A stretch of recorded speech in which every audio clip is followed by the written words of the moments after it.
Good morning everyone, আমি সৌমি আর আমার চ্যানেলের আরও একটি নতুন ব্লগে আপনাদের সবাইকে স্বাগত। আজকে শুক্রবার আর এখন ঘড়িতে প্রায় 10টা মতন বাজে। আমার সকাল থেকে সমস্ত কাজকর্ম কমপ্লিট হয়ে যাওয়ার পর চা খাওয়া হয়ে গিয়েছিল একবার। তো বাবুই উঠলো একটু বেলায়, কালকে রাত অব্দি পড়েছে বলে আজকে আমি আর ডাকিনি। তো যখন ওকে ডাকলাম, তো ওর জন্য যখন 1 কাপ চা করছিলাম, আমি নিজের জন্য 1 কাপ চা করলাম।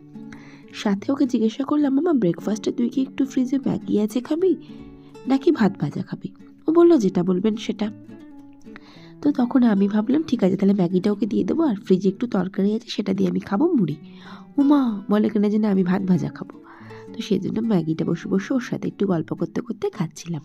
আর এই যে লবণের জায়গাটা আমার হাত থেকে ও সরিয়ে রেখে দিল, এটা হচ্ছে ওর হ্যাবিট।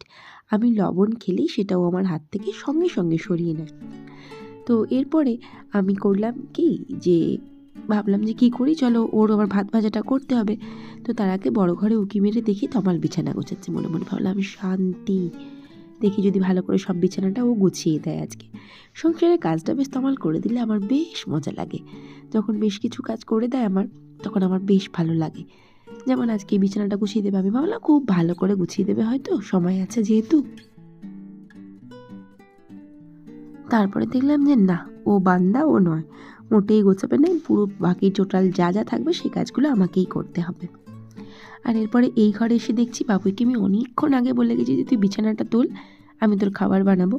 ও তো ভবি ভোলবার নয়, ও ওর কাজ ওর মতন করেই যাচ্ছে, ল্যাপটপ দেখছে। তো এই করতে করতে বিছানাটা আলটিমেট ওই তুললো। আর জানলাগুলো যেমন খুলে দেওয়ার কথা, সেই জানলাগুলো খুলে টুলে দিচ্ছিল। তারপরে এই এক ওর বালিশ গোছানো, সে তারই উপর চাপিয়ে দিয়ে কী যেন এক একদিন এক এক রকম করে বালিশ, কুশনগুলো এইরকম করে গোছায়। আর তারপরে দেখলাম আমার পঞ্চুটা ও জবরদখল করে নিয়েছে। কী রে বাবা, আমার হুডি আমার পঞ্চু সব নিয়ে নেয়। তো আপাতত পঞ্চুটা নিয়ে নিয়েছে। আমি বললাম ঠিক আছে, তুই পড়তে বস আর আমি এদিকে তোর খাবারটা রেডি করি। তো চলে এলাম রান্নাঘরে আর এই কাজটা করতে শুরু করে দিলাম। আজকের ভাত ভাজাটা না বেশ সুন্দর হয়েছিল খেতে। মানে ওর থেকে 2 চামচ খেয়েছি, মানে এত ভালো ভাত ভাজা এর আগে আমি কবে করেছি আমার মনেই পড়ে না। বাসি খাবার দাবার ফেলে দেবো কেন বাপু, আবার তার মধ্যে শীতকাল। তো খাবারটা খুব সুন্দর খেতে হয়েছিল, তবে ধনেপাতাটা আমি একটু বেশি দিয়ে ফেলেছিলাম, সেটা আমারও মনে হয়েছে। আর ও বললো যে মাম্মা ধনেপাতাটা একটু বেশি হয়ে গিয়েছিল। তো এরপরে ওকে আমি খাবারটা সার্ভ করে দিচ্ছিলাম। আর রান্না আজকে সেরকম কিছু করব না, আজকে করব হচ্ছে কি না, ওই যে শিম কেটে রেখেছি, শিম সর্ষে করব, আর হচ্ছে একটা মাছের ঝাল করব আলু ফালু দিয়ে। কিছু বাসন পড়েছিল, সেই বাসনগুলো আগে মেজে নিই। তো গতকালকে না আমার একজন ইউটিউবের একজন বন্ধু আমাকে বলেছেন, পায়েলের ঘরকন্যা, যে দিদি তোমার ছেলে তোমাকে আপনি বলে? হ্যাঁ গো পায়েল, ও আমাকে আপনি বলে, শুধু আমাকে নয়, ওর থেকে বয়সে যারা 1 বছরেরও বড় ও তাদেরকেও আপনি বলে। ও যখন কথা বলতে শিখেছে, আমি ওকে শিখিয়েছি গুরুজনদের আপনি করে কথা বলতে হয়, ও সেটা সারা জীবন মেনটেন করবে। এটা ওর হ্যাবিট, ও তুমি বলতে পারে না। আর তোমাকে অনেক থ্যাংক ইউ গো, তুমি আমার অনেকগুলো ভিডিও দেখেছো, সত্যি বলছি মন থেকে অনেক অনেক অনেক থ্যাংক ইউ। অমৃতা বাসু দিদিভাই একটা ভিডিওতে কমেন্ট করেছে, ভালোই তো পাটিসাপটা খেলে। হ্যাঁ গো, পাটিসাপটাটা বেশ ভালো হয়েছিল, তুমিও প্লিজ চলে এসো, আমার রানাঘাটের দেচৌধুরী পাড়ায় বাড়ি, তোমাকেও খাওয়াবো। থ্যাংক ইউ গো ভিডিও দেখার জন্য, এইভাবে আমার পাশে থেকো। সোমা সাহা আমাকে কমেন্ট করেছেন যে তোমার খুব সাজানো সুন্দর ঘরদোর, থ্যাংক ইউ গো, থ্যাংক ইউ সো মাচ, এইভাবে আমার পাশে থেকো। ভার্গব ব্লগ আমাকে কমেন্ট করেছেন, খুব সুন্দর গো তোমার ভিডিওটা, থ্যাংক ইউ দিদিভাই, এইভাবে আমার পাশে থাকার জন্য। ইচ্ছেডানা চ্যানেল থেকে দিদিভাই আমাকে কমেন্ট করেছেন, মলে বসে আমার ভিডিও দেখছে, আমি যে কি খুশি হয়েছি কি বলবো। অনেক অনেক অনেক ধন্যবাদ। আপনাদের মতন কিছু মানুষ না থাকলে একদম অকেজো হয়ে যেতাম, মনটা বারবার ভেঙে যায়, তবু আপনাদের কথা ভেবে চলে আসি। রেহান ব্লগের কথা কি বলবো, উনি তো এতটাই সাপোর্টিভ যে বলার কথা নয়। তারপরে রেহানা দি, উনি আমি শিওর আমি ভিডিও ছাড়লে উনি দেখবেন, দিদি বলে লাভ দিয়ে হলেও একটা কমেন্ট উনি আমায় করবেন। আমি ভীষণ আপ্লুত আপনাদের ভালোবাসায়। কথা ও আবৃত্তির দিদিভাই আমাকে কমেন্ট করেছেন, খুব সুন্দর গো তোমার ভিডিও, খুব সুন্দর গোছানো তোমার সংসারের কাজ। থ্যাংক ইউ দিদিভাই। আমি জানি আপনি আমার ফলোয়ার, আপনি আমার ভিডিও দেখেন। অনেক অনেক অনেক ধন্যবাদ। এইভাবে পাশে থাকবেন। আরও একজন আছেন জুলেখা ঝুমা, ও আমার খুব সুন্দর করে ভিডিও দেখে, খুব সুন্দর। ওর ভিডিওগুলোও কিন্তু প্রত্যেকের খুব সুন্দর। আর আমি যাদের নাম বললাম এরা কিন্তু ভীষণ সাপোর্টিভ, আপনারা কিন্তু চাইলে এদের সাথে জয়েন হতে পারেন। তো যাই হোক, এদিকে আমি মানে অনেক কাজই হয়ে গেল, রান্নাবান্নাগুলোও প্রায় হয়ে এসেছে। আর ওই যে শিম সর্ষেটা বসিয়ে দিয়েছিলাম, আর সর্ষেটা না আমি ছেঁকে দিই, মানে ছেঁকে দিলে কেমন হয় বলুন তো, মানে খেতে ভালো হওয়ার থেকেও রান্নাটা কিন্তু দেখতে ভীষণ ভালো হয়। আর এই চেখে দেখা আমার হ্যাবিট। গত কিছুদিন ধরে এত লবণ দিয়ে দিচ্ছি খাবারে, তো আমার ভীষণ রাগ করে যে পিঙ্কি এত লবণ কী করে হয়। মানে খুব স্বাভাবিক রেগে যাওয়াটা, মানে লবণ কম হলে সেটা দিয়ে খাওয়া যায়, কিন্তু লবণ বেশি হয়ে গেলে তো কেলেঙ্কারি। তো এরপর আমি খাবারগুলো সব একটা একটা করে কমপ্লিট করে নিচ্ছিলাম, মানে হয়েই গেছে কমপ্লিট, মাছটা হয়ে গিয়েছিলো, সেটুকু আমি ঢেলে ঢুলে নিয়ে নিলাম।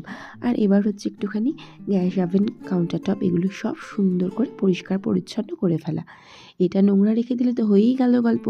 যদি ভাবি যে থাক খানিকক্ষণ পরে করব, খানিকক্ষণ পরে সত্যি কথা বলতে আমি বাসনটা হয়তো 2 মিনিট পরে মাজতে পারি, কিন্তু গ্যাস ওভেন বা কাউন্টার টপ এগুলো আমি হারগিজ ফেলে রাখবো না।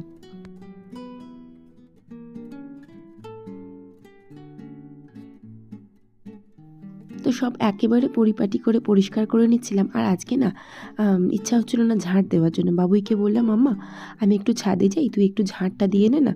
বললো আচ্ছা আমি ঝাঁট দিয়ে দেবো। তো আমি ছাদে চলে এসেছিলাম। আর সেই কালকে বললাম না আমার একটা চৌকি রং করার আছে, জল চৌকি। তো সেই জল চৌকিটা ঠাকুরঘর থেকে নামিয়ে নিয়ে এসে একটু বসলাম, তারপর একটু স্যান্ড পেপার দিয়ে একটু ভাবলাম ঘষে দিই। দেখেছিলাম ছোটোবেলায় আমার দাদাকে, দাদা মানে আমার ঠাকুর দাদা, উনি এরকম করে ঘষতেন, ঘষে তারপর রং করতেন ঘর, মানে জানালা দরজা। উনি স্কুল টিচার ছিলেন, কিন্তু যখনই সময় পেতেন ঘর দুটির খুব সুন্দর করে গুছিয়ে উনি কাজ করে ফেলতেন। মানে আমার ঠাকুমা ঠাকুরদা দুজনেই স্কুল টিচার, তবে আমার ঠাকুমা মানে দুজনেরই ভীষণ ভালো ভালো গুণ ছিল, দুজনেই খুব গুণী মানুষ। যাই হোক, ওনাদের কথা অনেক পুরনো হয়ে গেছে, তবুও ভালো লাগে পুরনো কথা আলোচনা করতে। তো আপাতত আজকে আমি এরকম লাল রঙটা করে সুন্দর করে রেখে দিই। হয়তো আর একটা কোট দিতে হলেও হতে পারে। আর একটুখানি রোদের মধ্যে খানিকক্ষণ শুকিয়ে নিই, বিকালবেলা আবার ঠাকুরঘরে ঢুকিয়ে দেবো। আবার কালকে এটাকে ভালো করে রোদ খাওয়াবো, তারপর দেখবো রঙটা কতটা চটেমটে।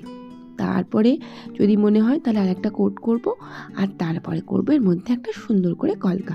যদি সুন্দর পারি তো, খুব সুন্দর তো পারি না, চেষ্টা করে দেখতে পারি, ডেফিনেটলি আপনাদের সাথে সেটা শেয়ার করে দেবো। আর এদিকে সব জামা কাপড়গুলো নিয়ে আমি ছাদ থেকে নেমে এসেছি, যদিও বা তখনও দেখলাম বাবুই কিন্তু মোটেই কিছু কাচাকুচি করেনি। এই কাচাকুচি না, সরি, মানে ঝাড়ঝুট দেয়নি কিছু। আর এদিকে আমার পেয়েছিল বেজায় খিদে, আর আমি তাই একটুখানি চুলগুলো আটকে উটকে নিয়ে তারপরে সোজা বসে যাব খেতে। আর ওর ওই 70 ঘন্টা লাগবে কাজ করতে, আমার জাস্ট যেটা বিরক্ত লাগে। আর এই যে পিছনে 3টে বস্তা দেখছেন, এই 3টে বস্তায় কিছু, মানে আমি ইউজ করব না, কিন্তু কিছু মানুষের কাজে লাগলেও লাগতে পারে, সেরকম ধরনের কিছু জামা কাপড় আমি রেখেছি। মানে ইচ্ছা আছে আগামীকালকে গিয়ে সেটাকে দিয়ে আসার, যেখানে দেওয়ার কথা ভেবেছি আমি। আর তারপরে হুটোপাটি করে এই বদমাইশটা বা ঘরদোর একটু ঝাড়ঝুট দিয়ে দিচ্ছিল। তো যাই হোক, আমার সমস্ত কাজকর্ম যেহেতু শেষ, তাহলে ব্লগটা আমি আজকে আপাতত এখানেই শেষ করি। ভালো লাগলে প্লিজ পাশে থেকে যাবেন। ভিডিওটা দেখার জন্য থ্যাংক ইউ সো মাচ। দেখা হচ্ছে নেক্সট ব্লগে। Till then, tata.